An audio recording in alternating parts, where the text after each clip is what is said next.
Welcome to Tinker Club.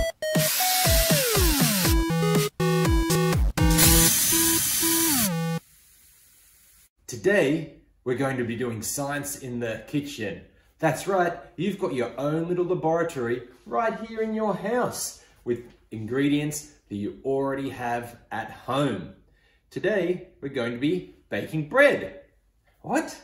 How's baking bread science, I hear you ask? Well, that's because there's special reactions that happen when we do our baking, and we have to have our measurements very precise, that make all our cakes and breads and things very fluffy and delicious to eat.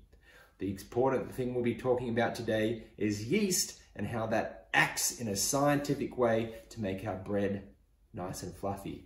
More on that later. For now, let's get ready. Got my apron on, my goggles, last of all, my chef's hat. Okay, let's get our things ready. The equipment you will need is a wooden spoon, a mixing bowl, and then either a cast iron pot or a baking tray to cook your bread on. The cast iron pot is the preferred option because it's got a lid on it and the cast iron can get real hot and make your bread get a nice crunchy crust on it. Now for our ingredients, you'll need 3 cups of white flour. This can be bread flour or normal plain flour. 2 teaspoons of cooking salt. If you're using normal table salt, only use 1.5. Next, we have the yeast, 2 teaspoons of yeast. And finally, we want 1.5 cups of warm water. You want the temperature of a nice warm bath. If it's too hot for you to get into the bath, it's too hot for the yeast. Now you have all your equipment ready and your ingredients. Let's start getting mixing. First of all, pour in our flour, our salt, then our yeast, and finally our warm water. Put that all in. Then with our wooden spoon, we're going to start mixing. Now, if you've ever made anything in the kitchen before with your parents, you'll probably notice that you get quite a thick, what we call dough for your cakes or batter for your cakes. This is going to be different to that in that it's going to be quite a runny dough. Normally bread's something that's quite a thick dough, but this one is going to be particularly runny for a dough. Now the warm water works with the yeast. We've talked before about chemistry in the kitchen. Well, that's where the yeast comes in. The yeast is going to be what's going to make the bread rise. And the warm water is what we call activates the yeast. Yeast is it's like a living thing, and it gets in the water, and what it does, it eats all what we call the starch in the flour. When it eats the starch, it turns it into sugars, which gives the bread its nice flavor, and it also makes it rise and gives it the bubbles and the height in the bread. So I've mixed mine all together. As you can see, it's thick, but it's sticky. It's not a dry dough, it's a wet dough that's sticky. And that's why we're not going to knead this dough. So our next step is we got to get it to rise.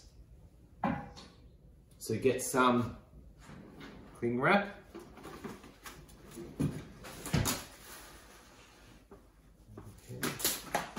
Put that over the bowl. What's that's going to do, it's going to create a nice seal. So it helps it get nice and warm and doesn't dry out. That's so it looks all nice and sealed. And what we need to do now is we need to put that somewhere nice and warm for a couple of hours so it will rise. So nice and warm, that's around 25 to 30 degrees. I've got a special place to put this because it's winter and it's not that warm at the moment. Let me show you. So here's my spot for my dough to rise. I put it next to the heater in my son's room, so it will stay nice and warm and it will rise. Okay, let's check back on this in 2 hours. See you soon. Okay, it's been about 1 hour and 45 minutes. We need to preheat our oven to bake the bread in. What we're going to do, I'm going to put my Dutch oven in my oven.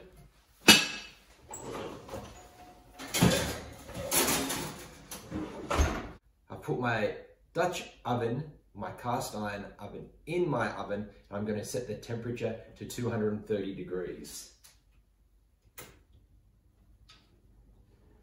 Okay, now some more wait time. So it's been a couple of hours now and I've got my dough that's been rising. I'm going to take it off, come and have a look at it. It's kind of got the consistency of jelly. Okay, of a soft jelly. It's got a bit of a wobble when I wiggle it and it presses in, but it's quite sticky still. The next step we're going to do is actually going to knock some air out of the dough, which will help it cook better. So this is going to get a bit messy. It's a bit of light flour on your bench top. Okay, this will help stop the flour. The flour will help the dough stop sticking to the table, and also sprinkle some just lightly on the top. You don't want too much flour, it's just going to cover the outside. The other thing that you are going to need to use is something like this. This is a dough scraper. If you don't have a dough scraper though, something else you can use is also a spatula. You just want something with a nice edge that you can use to help you turn it over. So I'm going to pour it out onto my flour, giving a little bit of a hand with my scraper. Let's see it. See all those bits sticking? Okay. Pull it out, very sticky. It's almost like Play-Doh that you might have made before. Except this one's going to taste good to eat. I'm going to put my bowl to the side. And now we're just going to be folding the dough over just a few times. It's just knocking the air out of it when it cooks. So we're just folding it over, and this will put it into a shape that's going to be much easier to put into the oven. So I've made it like a ball there. And now what I need to do, I need to get some baking paper. Pull out the baking paper, rip it off, position it nice and close to your dough, and using your scraper with the help of your hand, you're just going to flip it onto the baking paper so those edges that you've folded over together are on the bottom side. So get under and I flip it over, put it to the middle. Now I've got a nice top. And what we're going to do now, you'll see there's some nice white flour on the top. Just form it up, a bit of a ball. Here, you don't want it too perfect. If it's got a few lumps and bumps and a bit lopsided, this means you're going to get some extra crispy bits. Okay, this next part, your parents are going to have to do. Okay, I'm getting out a heat-proof board to go on the table to protect my bench. I'll move my other things out of the way and get my gloves because I'm going to need to get my pot out of the oven. Get my pot out. I'm going to put the lid back on the stove top because it's very hot. And very carefully, remembering getting your parents to do this, I'm going to lift up my baking paper and put it into the pot. If you're using the baking tray, you just put the piece of paper straight on the baking tray. And that's how it looks in my pot. Can't hold it for too long because it's quite hot. I'm going to put the lid back on. That's going straight back in the oven at 230 degrees. Okay, well that's got half an hour in there before up to the next step. So in the meantime, this is a good time to do your washing up and cleaning up. Okay, can't wait. It's going to be smelling so good so soon. So it's been cooking for half an hour now. So everything's going to be very hot. So make sure we're still using our gloves. This is a job for Mum or Dad. If we're using the cast iron pot and a Dutch oven, we're just going to take the lid off.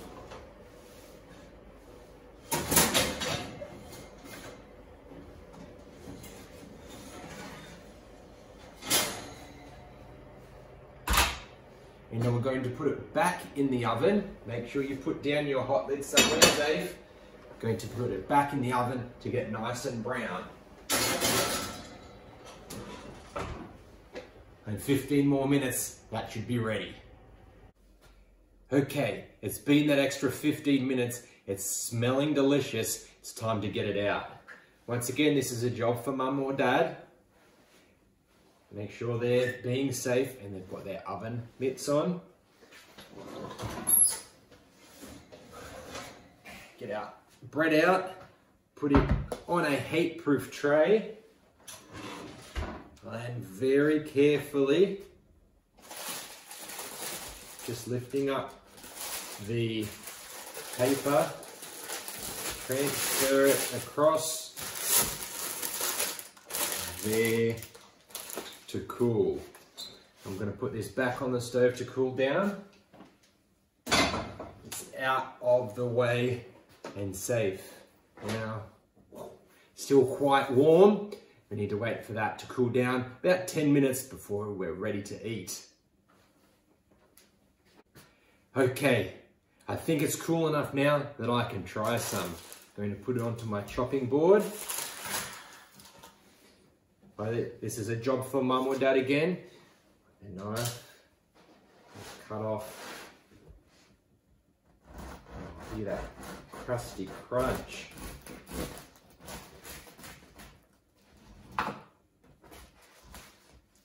Oh, quite crunchy on the bottom, just the way I like it. Okay. And there, it's a piece of our bread. You can see how there's the little holes in it. They're the air pockets that were created when it rise, which was due to the yeast. I love it when it's still warm with just a bit of butter. So I also know it goes very well with honey. It's delicious and to make a sandwich out of. Mmm. So good. I hope if yours tastes as good as this, you're in for a treat. Well, I hope you've had fun. Remember to stay safe and look forward to seeing you again next time.